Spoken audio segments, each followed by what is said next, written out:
I think these two windows are perhaps among the exhibits in the house that Dickens himself would have been most approving of or most pleased about, because one of them actually comes from his life.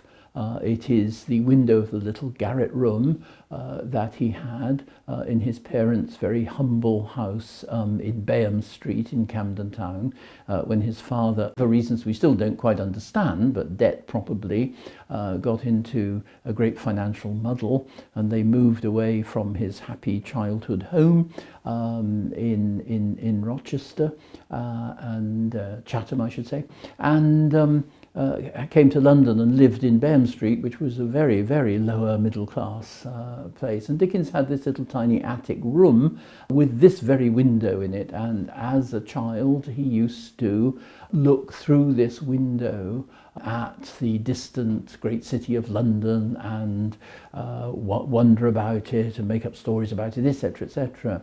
So you would think that this would be a very, very thrilling thing for people going around the Dickens Museum. Here is an actual very meaningful object from Dickens's life.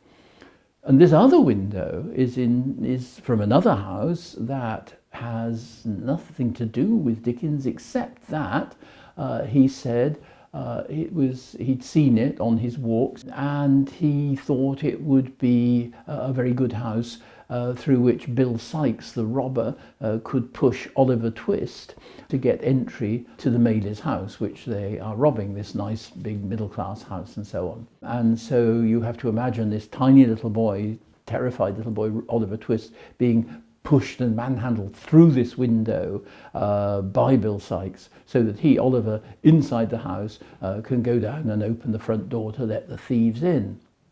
And the extraordinary thing is that most people are far more fascinated by this window because it's out of Oliver Twist. Oliver Twist was pushed through that window. Far more fascinated by that than this is the window through which the child Charles Dickens actually in real life looked. And I think Dickens himself, who always privileged fiction over fact, would have been very pleased by this.